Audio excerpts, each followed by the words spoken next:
Bonsoir à tous et bienvenue au 19h. Les titres. Quelle place pour la recherche dans le développement du Burkina Faso? La réflexion se mène à Bobo-Dioulasso à l'occasion des premières journées nationales de valorisation des résultats de la recherche, de l'invention et de l'innovation. Entre exposition des fruits de la recherche et échange entre chercheurs, ces journées devraient mettre en exergue les liens sciences et société. Et puis fin de cavale pour 3 présumés cyber-escrocs. Leur mode opératoire fait miroiter des offres d'emploi bien renumérées à la mine de zinc de Perquois dans le Sanguier. Ces escrocs qui opéraient via Internet à Ouagadougou ont été débusqués par la police de Réau en collaboration avec celle de Ouagadougou. Merci de nous recevoir chez vous. Bobo-Dioulasso abrite depuis hier la première édition des Journées nationales de valorisation des résultats de la recherche, de l'invention et de l'innovation. Entre exposition des fruits de la recherche et échange d'expériences entre chercheurs, ces journées devraient mettre en exergue et surtout consolider le lien science-société. L'ouverture de ces journées nous est contée par Hassan Gourabou et Hadi Sandamba. C'est donc parti pour 48 heures d'exposition des résultats de la recherche burkinabé. Une exposition qui se tient donc en marge de la première édition des Journées de valorisation des technologies, de l'invention et de l'innovation. Et ces journées doivent permettre aux différents acteurs du monde de la recherche scientifique d'échanger et de s'accorder pour une mise en œuvre efficiente de la relation recherche et développement socio-économique. Aujourd'hui, les produits, les innovateurs qui s'adressent à Anvar nous apportent des produits sans aucune étude socio-économique au préalable. Ça constitue un handicap. Une étude socio-économique qui permet de nous dire la fiabilité, la crédibilité et le coût de la technologie. Si nous avons ces informations, nous avons fait un grand pas. Au ministère en charge de la recherche scientifique et de l'innovation, l'on rappelle qu'il est aujourd'hui impératif de rendre encore plus utilisables tous les produits de la recherche au profit des populations, d'où l'organisation des présentes journées. Le tissu économique du pays ne peut être transformé de façon significative que lorsque la recherche fait son travail, que la recherche fait des découvertes et qu'on fait des efforts pour mettre à la disposition des utilisateurs des résultats de recherche et d'invention.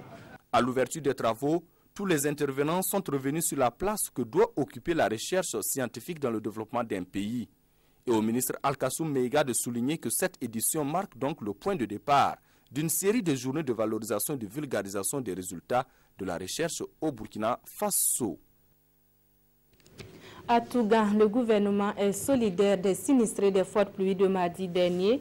La ministre en charge de la solidarité nationale est allée apporter soutien moral et matériel aux 48 familles sinistrées. Des précisions dans ce reportage de Yves Roamba et Karim Ouedraogo. Une pluie diluvienne a occasionné des dégâts matériels ce mardi 20 juin au secteur 2 et 3 de Touga. Et la délégation gouvernementale vient apporter un secours à la population sinistrée à travers un don de vivres. Son Excellence Paul Kabatcheba, Premier ministre, m'a instruite de faire le déplacement de Tougan ce matin pour venir porter assistance et traduire toute la solidarité du gouvernement du Burkina Faso à la population de Tougan en général et singulièrement aux populations sinistrées. Nous avons vu toutes ces maisons qui se sont écroulées et tous les biens engloutis dans l'eau et dans la boue. Et surtout, ce qui est très touchant, c'est les effets des enfants, les effets scolaires des enfants qui sont pour la plupart en période d'examen. Ma maison, j'ai perdu mon mari, ça fait 1 mois aujourd'hui. Il n'y a pas personne pour m'aider à construire cette maison-là. Même en gagnant ces choses-là, je ne sais même pas comment les garder dans la maison. Il faut que je confie ça à quelqu'un, à mes voisins là-bas. Sinon, il n'y a pas de maison. Ce don de vivre n'est qu'une réaction d'urgence et d'autres mesures s'en suivront, rassure Laure Jongo.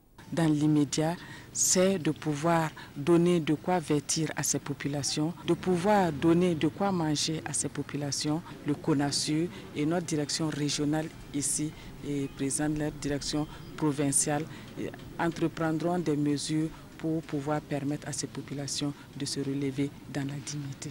Pour le moment, certains sinistrés sont hébergés à l'école primaire Al-Wata Diawara de Tougan.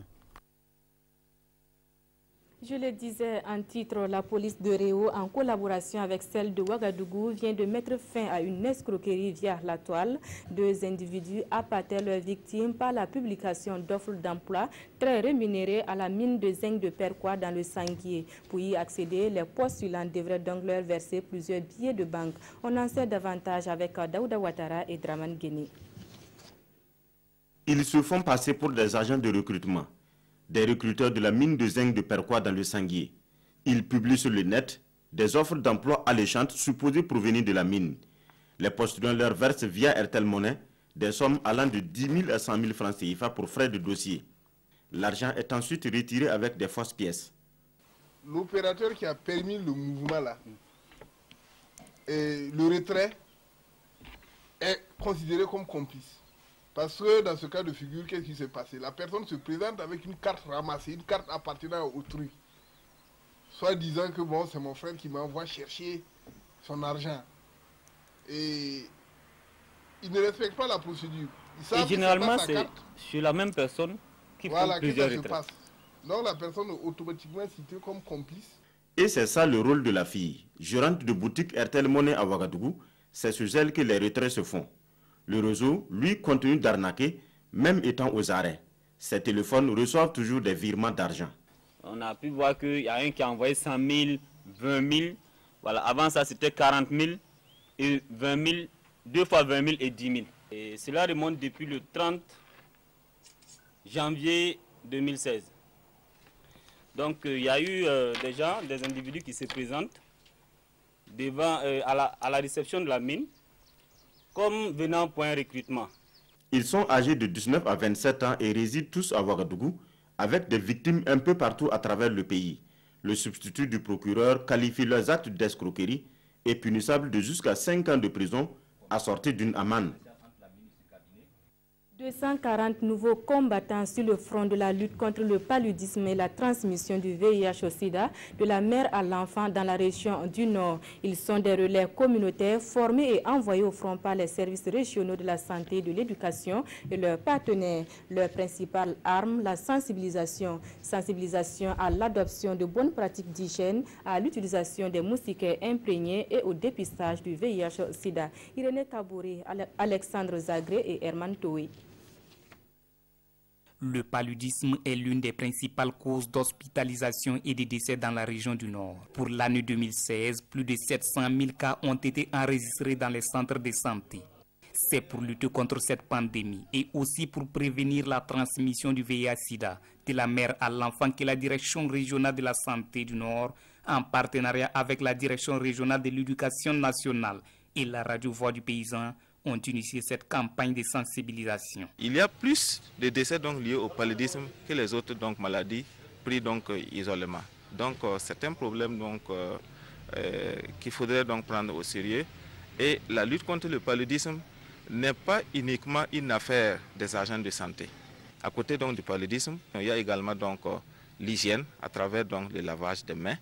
Et enfin, c'est la prévention de la transmission mère-enfant donc du VIH. Pour la mise en œuvre du plan de communication, 240 relais communautaires reçoivent ici une formation afin de sensibiliser à leur tour les populations. Et ce sont ces relais-là qui vont être mis à contribution dans le cadre donc de la mise en œuvre donc de ce programme-là pour développer des activités de communication de proximité. Et nous n'oublions pas aussi l'action directe de la radio qui va consister donc à réaliser des émissions. Ça va être des tables rondes, ça va être des micro-programmes et aussi des jeux publics radio. Financé à hauteur de 52 millions de francs CFA par l'UNICEF, le projet de sensibilisation va s'étendre sur toute la durée de la saison hivernale et va concerner toutes les provinces de la région du Nord.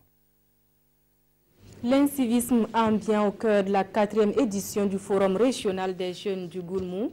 2 jours durant, les jeunes venus des 27 communes de la région de l'Est ont échangé sur la problématique de la contribution des associations de jeunesse au renforcement du civisme en milieu scolaire et universitaire. On fait le point de la rencontre avec Désiré Ilboudo, Joël Tendambiga et Chantal Ouedraogo. Comment combattre l'incivisme dans toutes ses formes à l'Est du Burkina? La problématique est au cœur de ce 4e forum de la jeunesse du Gourmou. Pendant 2 jours, Ces jeunes vont recevoir des communications relatives au concept de civisme et de citoyenneté, notamment la liberté de manifestation, dans la dignité et le respect du bien public et privé. Dans les jours à venir, nous allons organiser des théâtres forums dans tous les établissements de la région, des conférences sur les thématiques comme la loi portant liberté de manifester ou liberté de réunion, la loi anti-casse. Alors nous allons aussi faire le plaidoyer pour la mise en place d'un cadre de concertation entre les élèves et les étudiants d'une part et d'autre part entre l'administration. Nous allons aussi renforcer la capacité des associations des parents d'élèves à pouvoir en tout cas gérer les conflits. Les participants promettent d'être des relais au niveau de leur communauté de base pour un changement de mentalité en vue de consolider les efforts de développement dans la région de l'Est. Ce phénomène demeure véritablement que la jeunesse burkinabé puisse s'engager, prendre cette affaire en main pour pouvoir permettre le Burkina Faso nouveau parler dans le même langage pour respecter les affaires publiques. Nous tenons à rappeler qu'un jeune, c'est quelqu'un qui s'engage pour sa patrie. Un jeune, c'est quelqu'un qui est déterminé pour sa patrie. Un jeune, c'est quelqu'un qui est prêt à se sacrifier pour sa patrie. À terme, il est attendu de ce forum des suggestions et des recommandations pertinentes visant à arrêter le phénomène de l'incivisme dans cette partie du Burkina. C'est tout pour ce 19h. Merci à vous qui l'avez fait avec nous. Je vous retrouve tout à l'heure pour le compte rendu du Conseil extraordinaire des ministres.